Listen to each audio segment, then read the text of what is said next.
श्रीराम जय जय राम। ज्याला समाधान तो भाग्यवान।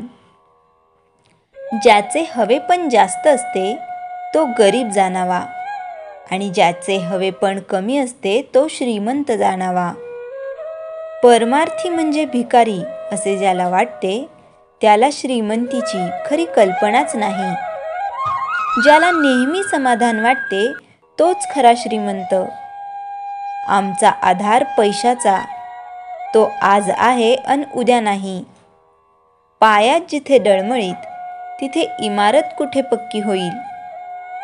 श्रीमान याचा अर्थ भगवंताशिवाय श्री असा होऊ नये, याची श्रीमंतांनी काळजी घ्यावी।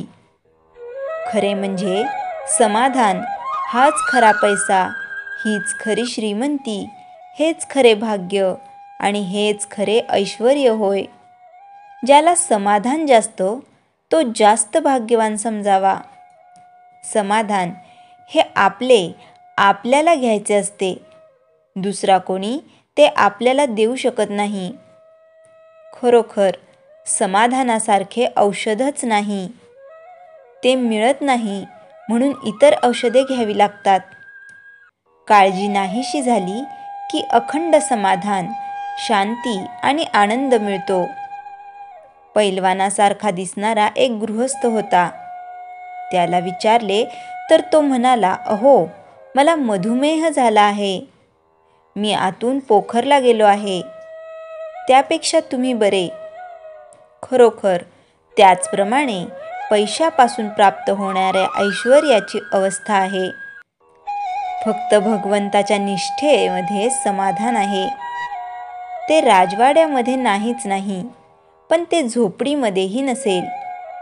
असमाधान हा रोग सर्वांनाच असल्यामुळे रोग्यांच्या यादीतून त्याचे नावच निघून गेले आहे। सध्या जगात पुष्कळ सुधारणा झालेल्या आहेत, पण त्यांनी माणसाला समाधान मिळालेले नाही। जीवन सुखी न होता मनाला जिच्यामुळे हुरहुर लागते ती सुधारणा कसली? व्यक्ती काय किंवा समाज काय यांची सुधारणा घडवून आणायला चित्त स्थिर झाले पाहिजे। चित्ताची ही स्थिरता धर्माशिवाय येणे शक्य नाही। हल्लीचे तत्वज्ञान नुसते आभासी आहे, अनुभवाचे नाही, म्हणून त्याने खरे समाधान लाभणार नाही। खरोखर प्रत्येक जीवाला भगवंताची तळमळ लागली पाहिजे। भगवंताशिवाय जो राहतो त्याला सुखदुःख येते, आणि सुख तरी काय, दुःखाची कमतरता ते सुख। राजापासून रंकापर्यंत प्रत्येकाला काहीतरी मिळावेसे वाटते, म्हणजे प्रत्येकाला काहीतरी कमी आहे। पण कुणी असा विचार करीत नाही की जे आज कमी आहे ते पूर्वी आपल्याजवळ असताना तरी आपण सुखी होतो का?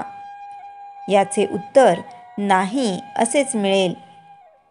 ताजी जिलेबी कल्पनेने खाण्यापेक्षा शिळ्या जिलेबीचा तुकडा प्रत्यक्ष खाण्यामध्ये जास्त समाधान आहे।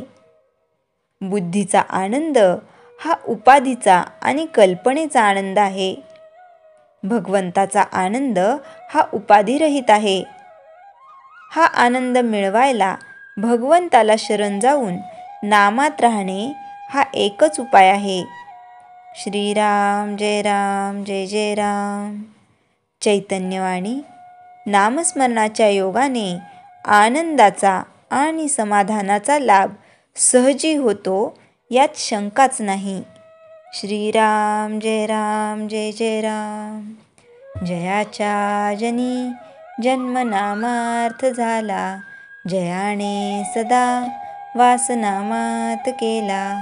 जयाच्या मुखी सर्वदा नाम कीर्ती, नमस्कार त्या ब्रह्मचैतन्य मूर्ती।